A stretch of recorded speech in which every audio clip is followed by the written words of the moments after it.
Coucou les filles et les garçons, j'espère que vous allez bien. En tout cas, moi je vais super bien. Et ça fait trop bizarre de dire ça, genre tellement ça fait hyper longtemps que j'ai pas filmé, mais bon, quand vous allez regarder cette vidéo, vous allez comprendre le pourquoi du comment. Donc sans plus tarder, on va commencer. Tout d'abord, avant ça, ça serait bien, genre, j'allais dire je vous conseille, mais bon, ça serait vraiment bien que vous puissiez vous abonner, partager, commenter, liker, etc. Activer la cloche aussi pour avoir à chaque fois une petite notif quand je poste une vidéo. Du coup, cette vidéo, ça sera une story time, comme le nom l'indique. Je sais pas quel titre encore je vais mettre, je sais qu'il y aura story time, après il y aura un petit truc. Déjà, tu peux pas regarder cette story time si tu n'as pas regardé la précédente. Du coup, je vais vous mettre un petit i, enfin un petit truc. Vous pouvez cliquer ou sinon je vous mettrai en barre d'infos la vidéo. Du coup, voilà. Pour ceux et celles qui ne savent pas, je me suis fait opérer il y a de cela un mois. C'est ça, un mois. Là, vous allez dire, oh, mais tu t'es fait opérer, mais il n'y a pas de différence. Peut-être c'est toujours décalé, mais il y a vraiment une différence. Donc, regardez, vous pouvez voir dans l'écart et tout. Je vais vraiment tout les gens de la précédente story time. J'avais expliqué que pour que j'ai la mâchoire bien, il me fallait 2 opérations. Et du coup, là, j'ai fait la phase 1 qui consiste à l'extraction des dents de sagesse et l'agrandissement du palais. Du coup, voilà, je me suis fait opérer un mercredi. Ouais, un mercredi, je suis rentrée à l'hôpital le mardi. Constaté avant l'opération, c'est que j'ai eu une grande perte de poids. Mais c'était vraiment une grande perte de poids inconsciemment, puisque je me disais que j'étais pressée de cette opération, j'étais pas stressée et tout. Mais mine de rien, comme je témoignais aucun stress, j'ai maigri. C'était bizarre. Je me suis posé beaucoup de questions, genre, parce que de base, je vais me faire opérer le 1er juillet. Le 1er juillet. Et au dernier moment, j'ai eu chaud, j'ai dit non, imagine, c'est pas ça. Imagine, c'est pas ce que Dieu a choisi. Et du coup, j'ai décidé de la reporter. J'ai préféré avoir toutes les vacances pour moi, pour bien profiter. Et aussi, avec tout ce qu'il y avait, le Covid, le confinement, j'avais manqué plein de rendez-vous. Et tout, je me suis dit, j'ai pas assez posé de questions au médecin, je suis pas sûre, je préfère être sûre, savoir dans quoi je vais me lancer pour ne pas regretter. Du coup, voilà. Je me suis fait hospitaliser, c'était un mardi. C'est pas, moi je savais pas, je pensais que je me faisais hospitaliser le mercredi pour me faire opérer le jeudi. Du coup, le mardi, c'est pas, j'ai fait ma vie et tout. Et je coiffais une fille. Je coiffais et tout, il était genre 18, 19. Non, ouais, il était 18h. Je reçois un appel. Je dis allô, ils disent ouais, bonjour madame Yonda. C'est un interne, genre, et comme quoi je devais rentrer à l'hôpital aujourd'hui, mais que j'étais pas là, parce que je devais rentrer à l'hôpital à 15h. Moi j'étais là. Non, je sais qu'il y a une opération qui est prévue dans 2 jours et que je me fais hospitaliser la veille. Et ils me disent non, vérifiez bien. Je vais regarder mes papiers et je vois l'hospitalisation est aujourd'hui. Après je dis ah mince et tout. Ils me disent ouais, il n'y a pas moyen de venir, sachant que je suis à Évreux. Et là je me suis opérée, c'est à Rouen. Et c'est à, bon, on va dire 40, bon, on va dire 1 heure, vraiment 1 heure. Après, du coup, et sachant que chez nous aussi, on n'a pas de voiture. On n'a pas de voiture, et il n'y avait plus de car, il n'y avait aucun moyen de transport. Du coup, à 19h et quelques, j'avais même arrêté de coiffer la fille. J'ai regardé, je vois quoi directement, Blablacar dans 10 minutes. J'avais pas fait ma valise, j'avais rien qui était prêt. Parce que dans ma tête, c'était quand je coiffais la fille, là je fais ma valise, là je fais tout. Du coup, je vois Blablacar de 10 minutes, je le prends. Le gars me dit rendez-vous dans 5 minutes. J'ai dit non, on peut pas dans 10 minutes, dans 15 minutes, il m'a dit ok. Et du coup, ça devait être un peu plus loin de chez moi, mais j'ai réussi à négocier pour qu'il vienne me prendre vraiment à côté de chez moi. Du coup, je fais ma valise en furie. Je dis maman, je vais me faire opérer aujourd'hui et tout. Ma mère fait aumônerie, négligence, bref. Moi j'étais là et quand je faisais ma valise, je disais Seigneur, ça commence très mal, Vraiment, si tu ne veux pas ou si c'est pas ce que je dois faire, Seigneur, manifeste en signe maintenant afin que je puisse pas aller à l'hôpital pour pas que je me fasse opérer et tout. Et je vois aucun signe, du coup j'ai pris mon Blablacar, je vais à Rouen, j'arrive à Rouen, j'étais stressée. D'où je suis partie à l'hôpital sans perruque. Mais après, ouais, sans perruque, je suis partie en claquettes, sans chaussettes. Valise, il y avait presque rien. J'ai essayé de prendre un peu l'essentiel, mais vraiment, il n'y avait rien. Du coup, j'arrive à l'hôpital, j'arrive vers 21h. Ouais, vers 21h, bon, 20h, 21h, le temps d'arriver, de prendre le bus et tout. Même les infirmières, elles m'ont dit une hospitalisation pardon, cette heure-ci et tout, bizarre. Après, après l'hospitalisation, c'est super bien passé, les infirmières super gentilles. Et il faut savoir qu'avant l'opération, il fallait que je fasse un test du Covid et une prise de sang. Ouais, une prise de sang. Du coup, j'ai fait le test. J'ai fait le test, c'est vraiment horrible. Ça m'a vraiment fait mal, mais c'était même pas le plus pire. Après, j'ai fait une prise de sang. Le soir, j'ai mangé. Et de base, mon opération, je devais être la première au bloc. Enfin, je devais me faire opérer à la première heure. Du coup, quand on attendait les tests du Covid, je me suis fait opérer, je crois, la dernière. Et en fait, c'était, si le test il est positif, je me fais pas opérer. Si le test il est négatif, et bah, je me fais opérer. Du coup, quand j'étais dans ma chambre d'hôpital, je me suis dit, dans ma tête, j'étais vraiment en panique. Je me suis dit, Seigneur, en fait, non, je me disais d'un côté, Seigneur, fais que ce test soit négatif pour pas que je me fasse opérer. Et d'un autre côté, je me dis, Seigneur, tu sais très bien ce que je veux, tu sais très bien que je veux que ma mâchoire reste comme ça, s'il te plaît. Fais que ce test soit négatif afin que je puisse me faire opérer, afin que je puisse être vraiment celle que je veux. Du coup, ça a été comme ça. Du coup, là, on va passer au jour J. Du coup, le lendemain, réveil à 6h, prise de tension et tout le blabla d'hôpital. Et je devais être à Argent jusqu'à minuit. Enfin, à partir de minuit, je pouvais plus rien manger. Et du coup, j'étais là toute la journée et tout. J'attendais les résultats. C'est une bête là.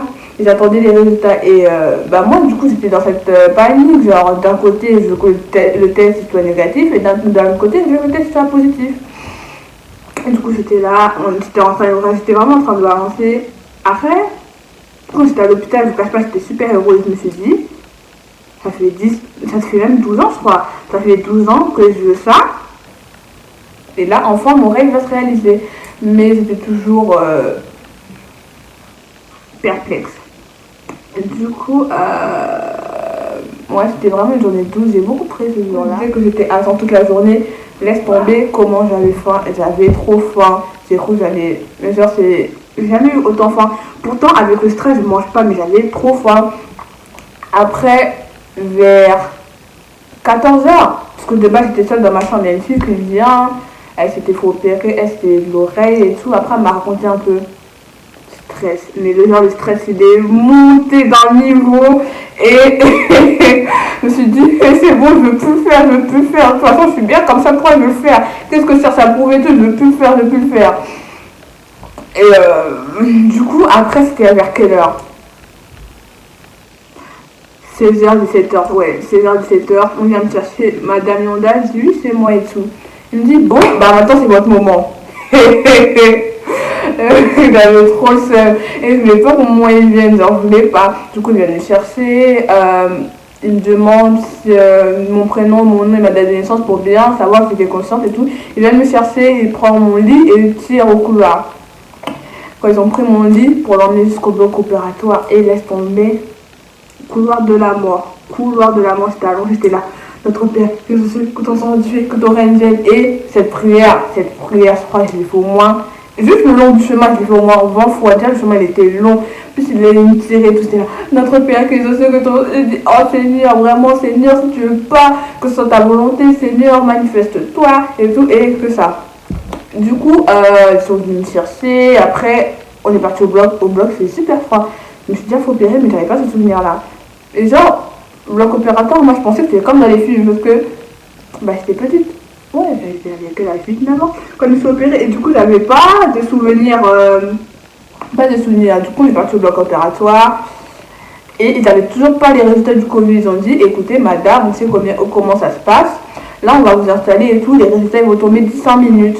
Là on vous installe et tout, on vous prépare. Si le test il est négatif, on opère directement. S'il est négatif, on aura fait tout ça pour rien. Dans ma tête encore, elle dit franchement là celui-là j'espère ça va être positif. Le Seigneur a manifesté aucune il a pas manifesté, comment on dit ça, genre il a manifesté aucune contrainte, non, aucune, il s'y est pas opposé, donc je vois pas pourquoi je vais pas me faire opérer. Du coup petite anecdote, enfin genre un petit truc, ça fait trop rire. Genre le matin, les infirmières sont venues, elles m'ont donné ma robe pour l'opération. Et elles m'ont pas expliqué comment la mettre et tout. Du coup, moi j'ai mis ma robe et tout. Et ça s'avère que j'ai mis à l'envers. Du coup, on était au bloc opératoire et ça n'avait pas la capacité de l'enlever. Du coup, je me suis opérée nue. On est tombé, c'était trop gênant. Mais ça va, ils m'ont mis très à l'aise. Du coup, j'étais sur mon lit était dans ma chambre, ils m'ont mis vraiment sur le lit du bloc opératoire. Du coup, comme j'étais nue, ils m'ont mis un drap et tout, m'ont bien caché, ils m'ont dit, vous inquiétez pas et tout, on va préserver votre intimité et tout. J'ai dit, ok, merci et tout. Du coup, comme j'avais super froid, ils m'ont ramené des espèces de chauffage que j'ai mis en dessous de mon drap. Du coup, c'était chaud. Ils m'ont mis des électrodes, ils m'ont redemandé mon nom, mon prénom, m'ont pris ma tension. Ils ont fait quoi d'autre? Et du coup, c'est tout. Et ils m'ont mis une sonde vraiment dans le nez, je l'ai senti. Ah, ils m'ont mis aussi l'anesthésie. Moi, j'avais une anesthésie locale. J'ai vraiment tout endormi, tout le corps. Même si ça concernait que là, tout le corps. C'est ça qui était bien, heureusement. Du coup, comme ma première opération, on a voulu, avec le chirurgien, on a décidé de faire une opération sans cicatrice parce que je voulais pas qu'on m'ouvre là, sachant qu'à la deuxième opération on allait m'ouvrir, ça allait faire trop de cicatrices et tu vois, une opération c'est bien mais il faut que ça soit esthétiquement beau aussi. Du coup on a choisi de pas faire une opération sans cicatrice entre guillemets. Du coup je me suis fait opérer du nez, à travers le sonde et tout, voilà, et c'est tout. Du coup ils m'ont mis comment on appelle ça, un petit dans le nez pour le nettoyer et tout. Ensuite, on m'a mis une sonde, je crois, pendant 30 minutes. Ils essayaient genre de me faire rentrer et tout. Ça fait trop mal. Et j'avais une infirmière, elle était à côté de moi, elle me tenait la main et j'ai vraiment considéré comme ma mère. On dirait, c'était même pas ma mère, on dirait, non, on va pas dire que je suis folle parce que voilà, j'avais l'impression d'être accompagnée de Dieu. Genre, elle me tenait la main, elle me disait, vous êtes vraiment très courageuse, elle me tenait la main et tout le long, juste quand je me suis endormie, elle était là. Et je me suis vraiment sentie soutenue, genre, vraiment soutenue. Et c'est pas, on mettait la sonde au nez, après il y a un médecin qui rentre, félicitations madame, vous n'avez pas le Covid. Bam! Après j'ai plus de souvenirs, noir, je me suis endormie, ils ont fait ce qu'ils ont eu à faire. Je me réveille à la salle de réveil en sursaut. Je me suis vraiment remis en sursaut, même les infirmières, à la limite, elles m'ont sursauté. Ils m'ont dit, je me suis levée, bam, je suis où et tout.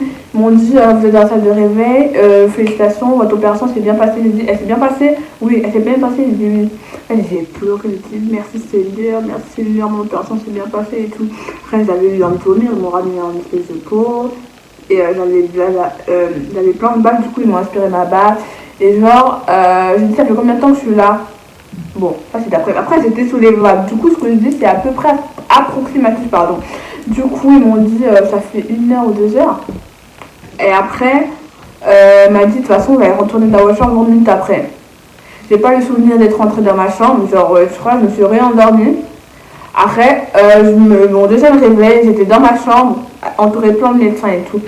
Après, ils m'ont dit quoi? J'étais encore toute nue. Du coup, ils m'ont mis une robe. Et comme je me suis opérée du nez, il y avait des fuites, du coup c'est du nez, du coup mes draps étaient remplis de sang. Enfin, c'était pas du sang de ouf, mais voilà. Du coup, ils ont changé mes draps, je me suis levée. Du coup, j'allais mourir. D'ailleurs, je vais vous mettre des photos parce que j'avais pris des photos tout le long. Je vais montrer la photo que j'ai faite dès que je suis sortie du bloc opératoire. Oh, c'était drôle. Et là, j'étais sous des vagues, je me rappelais même plus de cette photo, c'est quand j'ai regardé mes mémoires, j'ai dit, j'ai fait cette photo et tout. Et la première chose que j'ai fait, j'ai dit, je peux avoir mon téléphone s'il vous plaît. J'ai pris mon téléphone, j'ai appelé maman, j'ai dit, maman, ça va, et toi, j'ai dit, ouais, je suis sortie du bloc opératoire, mon opération s'est bien passée aussi, j'étais content, ils ont dit merci, et du coup, le lendemain, c'était le jeudi, au bout de ma vie, genre, j'avais trop mal. Et c'était le jour de ma sortie, parce que le médecin m'avait dit que ça serait en 3 jours, 3 jours à l'hôpital. Et moi, je voulais pas sortir, ça avait trop mal et tout. Et je parlais ça à mes proches, mais dis, même avec ma mère et tout, elle disait, ouais, tu vois que t'arrives pas, tu leur dis que tu veux pas partir. Moi, je n'arrivais pas à leur dire, du coup, je vais que pleurer, je voulais pas sortir et tout, et je voulais pas sortir. Du coup, les médecins ils sont venus. Ils sont venus au moins à 10 avec les internes. Ils sont venus, ils ont dit ouais, enfin encore, votre opération s'est bien passée. Ils ont regardé un peu. Ils ont regardé un peu ma bouche. Et c'est tout, ils m'ont dit ouais, vous allez sortir aujourd'hui. Et moi je voulais pas, j'en ai dit j'ai trop mal et tout. Ils ont dit non, mais vous inquiétez pas, c'est tout à fait normal. Le matin, j'ai eu mon petit déj. Déjà, je me rends compte que mon régime il est liquide et froid. C'est même pas liquide et chaud, liquide et froid. Du coup, le matin, je sais que j'ai eu une compote, un verre de jus. À midi, j'ai eu une compote encore avec une tarte. Enfin, c'était dégueulasse. Enfin, je sais pas comment ça s'appelle, mais c'était genre dégueulasse. C'était praliné. C'était un truc praliné. C'était dégueulasse. C'était au bout de ma vie. Et genre, j'avais mal aux dents, j'arrivais pas à manger. Et encore, je mangeais, je pleurais. L'infirmière est venue. Elle m'a dit, j'ai dit, j'ai vraiment très mal et tout. Ils m'ont ramené une paille. Et avec la paille aussi, j'arrivais pas. Du coup, ils ont essayé de me faire manger avec une seringue. Et le médecin a dit que durant mon séjour à l'hôpital, mon visage n'avait pas gonflé. Du coup, avant ma sortie, je suis partie voir mon chirurgien, un scanner, une radio. Oui, c'est une radio, on a fait une radio, il a vu que c'était bon. Du coup, il m'a dit, c'est bon, vous pouvez sortir. Du coup, j'ai attendu de ma mère parce que j'étais encore sous l'effet de l'anesthésie et je ne me voyais pas rentrer toute seule. Je rentrais, c'était le soir, quand je suis arrivée chez moi, il était genre 19-20 heures. Et malheureusement, les pharmacies étaient fermées. Du coup, j'ai pas pu prendre mes médicaments. J'ai pris juste du Doliprane, sachant que j'avais toujours mal à la tête. C'était genre vraiment une migraine genre incontrôlable. Jamais eu ça, genre jamais eu ça de ma vie. Et j'avais mal au nez. Genre mon nez il avait gonflé. Parce qu'en fait, bah je l'ai dit, je me suis opérée du nez. Du coup, c'était ça. Et genre j'avais même pas mal là, alors que ça concernait vraiment là. J'ai vraiment pas eu mal. Du coup, le lendemain, je suis partie. Enfin non, on est parti prendre mes médicaments. Moi j'étais que à la maison. Le lendemain, je me réveille. Je gonflais. Je me suis dit, c'est bizarre. Enfin, si ça devait gonfler, ça serait gonflé après l'opération et tout. Pourquoi dès que j'arrive à la maison, ça gonfle? J'ai pas calculé, je me suis dit, bon, 2 jours après, gonflement. De toute façon, je vais vous mettre les photos, vous allez voir. Franchement, le jour 1, jour 2, jour 3, jour 4, pendant plus d'une semaine, j'étais gonflée. Je ressemblais à un hippopotame, genre hippopotame. Et franchement, cette période-là, j'ai vraiment été triste. Je veux pas dire que j'ai fait une dépression et tout, parce que dépression c'est plus forte, mais c'était vraiment, je vais pas dire semblable, mais genre, il manquait très peu pour faire une dépression. Déjà de 1, les douleurs, j'avais super mal, mais genre super mal, je faisais que dormir et tout. J'étais sous antibiotiques, du coup, bah, je faisais que dormir. À manger, enfin, je buvais une boisson comme ça. Attendez, je vais vous montrer. Non, je vais vous mettre une photo de toute façon. Une boisson. C'était dégueulasse. Je voyais les gens manger chez moi et tout. J'avais trop seul. Quand on parlait, je pleurais. Après, je disais non, en fait, j'ai un truc dans l'œil et tout. Et je faisais que pleurer. J'étais vraiment triste. J'étais vraiment triste. J'étais vraiment triste avec mon visage qui change. Je n'arrivais pas à me reconnaître. Je sais que je sais que lors de toute opération, ton visage se gonfle. Je m'étais préparée psychologiquement, mais je pensais pas que ça allait être comme ça. Je pensais vraiment pas que ça allait être comme ça, c'était au-delà de mes pensées. Et genre pendant longtemps, enfin, c'était pas trop ça. Le moral, c'était pas trop ça. Après, bah, depuis mon opération, je suis super suivie. Là, Dieu merci, je recommence à un peu bien manger. Je sais que maintenant, je peux manger de la soupe, de la purée. Et genre des légumes qui sont vraiment mous, tu vois. Mais c'était vraiment dur. Je sais que le régime que je devais faire, dans l'ordonnance, c'était marqué 1 mois. J'ai tenu 5 jours avec des boissons énergisantes là qu'ils me donnaient. Enfin, c'était des boissons hyper caloriques. C'était pour compenser, ce que je peux pas manger. Et premier jour, je trouvais que c'était bon, mais genre au bout de 3 jours, comme je mangeais que du sucré, bah c'était que ça. Il y a vanille, chocolat, fraise. Moi j'ai pris vanille et fraise parce que le chocolat j'aime pas. Du coup j'ai pris ça et j'en pouvais plus. Et genre j'ai perdu du poids d'un coup, genre. Pas, mais j'ai perdu du poids. Même là, à l'heure d'aujourd'hui, j'ai pas rattrapé parce que voilà, ça fait que 1 mois, tu vois. Et ça fait même pas une semaine que je recommence à manger. Moi aussi, je devrais donner des conseils à des gens. Parce que je sais qu'il y a des gens aussi qui vont se faire opérer. Enfin, je sais que les opérations des dents, c'est à peu près les mêmes. Enfin, moi, c'est pas les dents. C'est en globalité, de toute façon, je vais expliquer. Et c'est vraiment le plus dur. Vraiment, le plus dur, c'est l'alimentation. Parce que manger, c'est la vie. C'est vraiment ce que j'ai du mal à parler. Parce que ma lèvre a été gonflée. Bah, les joues aussi, tout était gonflé. Et j'avais du mal à parler. Franchement, tu voulais comprendre ce que je dis. Fallait le faire. Fallait vraiment le faire. J'étais entourée, j'étais vraiment bien entourée. Genre de tous mes proches, toutes mes copines et tout. Mais malgré ça, je me sentis seule. Genre, je me sentis seule. Je me suis dit, pourquoi je dois autant souffrir pour un visage qui était le mien en fait?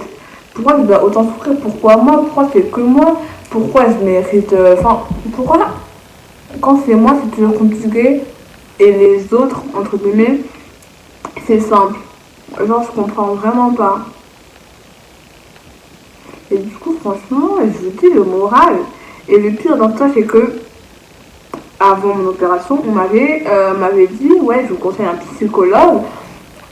Parce que vraiment, votre visage va changer et ça va être dur pour vous accepter. Moi, j'avais accepté le psychologue. Mais comme il y a eu le confinement et tout, j'avais un rendez-vous. Du coup, tous les rendez-vous qui n'étaient pas urgents, ils ont été annulés. Et après, j'ai pas fait la démarche de repartir de la psychologue. Et vraiment, ça a été une erreur de ma part. Ça a vraiment été une erreur de ma part. Après, ça va. Franchement, ça va. Alors aujourd'hui, ça va. Mais je sais je sais que pour ma prochaine opération, je vais voir un psychologue puisque c'est dur et comme ce sera vraiment une opération, il faut vraiment que je prenne un psychologue parce que je peux vite péter les plombs. On ne devait même pas faire de story time et tout, on me l'a suggéré et même je parlais avec ma pote et tout à un moment et j'en pouvais plus, j'ai dit j'en ai trop marre et tout. Elle m'a dit non mais vraiment Elodie, elle m'a dit, Elodie, elle aussi elle va se faire opérer, fait Elodie, moi aussi je vais me faire opérer. Si toi t'abandonnes, moi tu crois que je vais avoir le courage de me faire opérer. Là tu te rends pas compte, mais t'es grave un modèle pour ça. Tu m'as fait faire cette story time. Parce que moi je voulais que ça soit pas personnel, parce que là ça se voit, tu vois, je peux pas cacher ça. Mais je voulais vraiment pas exposer ça. Mais bon, je me dis, tu vois, je suis pas née pour rien. Et toutes ces épreuves n'arrivent pas pour rien.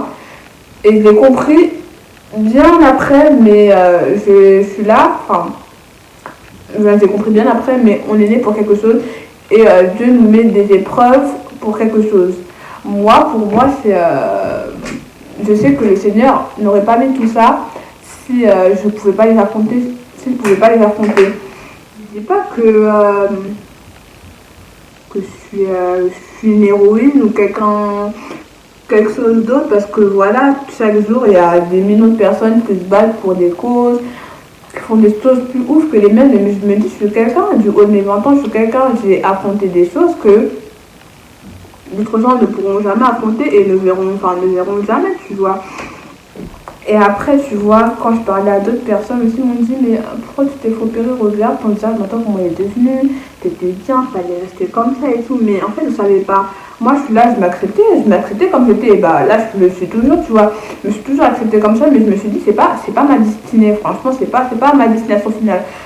C'est pas mon visage final, je peux pas rester comme ça, c'est pas question d'esthétique ou autre, c'est mon identité en fait, c'est mon identité, genre je peux pas être comme ça. Je peux vraiment pas. Et voilà, même là, à l'heure d'aujourd'hui, mon visage, il n'a pas dégonflé. Je sais que cette partie-là, j'ai mal. Ici, j'ai mal. Ici, je sens même pas et tout. Je sais que, par exemple, regardez mes dents, elles s'écartent, c'est normal. J'en ai un pareil pour agrandir mon palais, d'où comment je parle. Et en fait, le processus n'est même pas encore fini parce que là, mes dents, elles s'écartent. Je vais poser un appareil dentaire, je vais garder un certain temps et après, on va décider de ci, de ça. Du coup, c'est même pas fini, c'est un long chemin. Et ce qui est bien, c'est que je la compte pas seule, je suis vraiment entourée. Et c'est pour ça que je fais aujourd'hui cette story time pour ceux qui traversent, peut-être ceux qui traversent la même phase que moi. Et lors de ma précédente story time, il y avait plein de gens qui étaient comme moi. J'ai vraiment vu des jumeaux de partout, genre de partout. Et il y avait des gens du bled, il y avait des gens de partout. Je me suis dit, mais je suis vraiment pas toute seule et tout. Et même eux, ils hésitaient sur l'opération et tout. Et que maintenant, aujourd'hui, si elle doit se faire opérer, franchement, moi j'ai toujours foncé les gens, tu vois. Moi je sais que j'étais en pleine hésitation et j'ai même mis plus d'un an, tu vois, pour me décider à faire cette opération. Et aujourd'hui, je sais pas si je la regrette parce que, en fait, tant que j'ai pas eu le résultat définitif, je peux pas vous dire. Mais là, de toute façon, même mon médecin l'avait dit, là, parce que j'ai beaucoup été dans le médecin, de toute façon, là, vous êtes lancé, vous pouvez plus vous arrêter. Genre, je peux pas rester comme ça avec mes dents écartées. Et tout, tu vois, et mon appareil m'a dit, là, comme vous êtes lancé, tu vois, je peux plus m'arrêter. C'est pour ça, enfin. Et je me dis, c'est nul, tu vois, parce que si j'aurais eu la capacité de m'arrêter, peut-être que je l'aurais fait, puisque c'est vraiment dur. Du jour au lendemain, tu te retrouves avec les dents écartées, ta gencive elle est gonflée, tu peux même pas bien brosser les dents, j'ai une brosse à dents spécifique. Pour me laver le visage pendant longtemps, ça a été galère. Je sais qu'après cette opération, ma peau elle a brûlé, elle a complètement brûlé. J'étais super moche, genre j'arrivais à rien faire. Là, j'ai pu me relever, tu vois, ça fait un mois. Et mon visage est toujours gonflé, mais ça va. Ça, c'était juste une partie, enfin la première partie sur mon opération. Je pense vraiment que je vais faire une deuxième partie quand mon visage sera bien.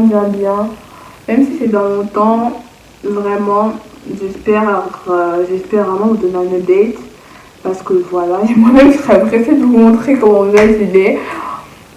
Mais là ça va. Là dans la caméra, je me regarde, je me dis ça va. En fait, ça va.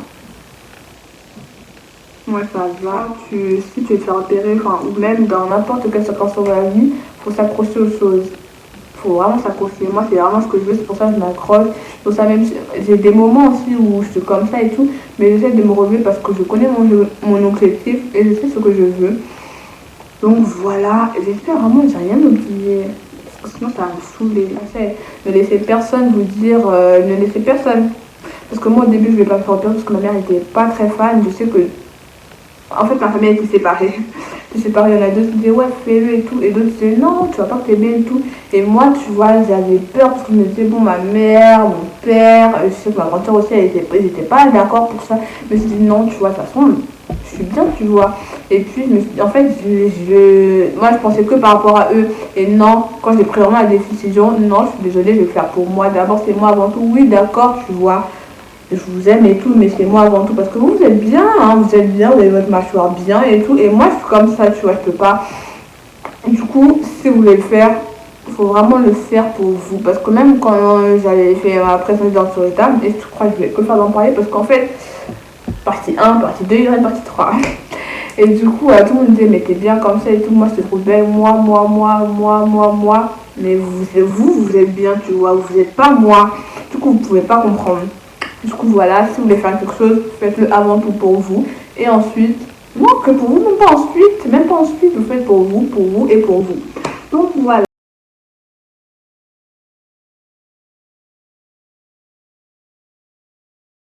J'espère que cette story time vous aura plu. On se retrouve très bientôt pour de prochaines vidéos. Je vous fais de gros bisous.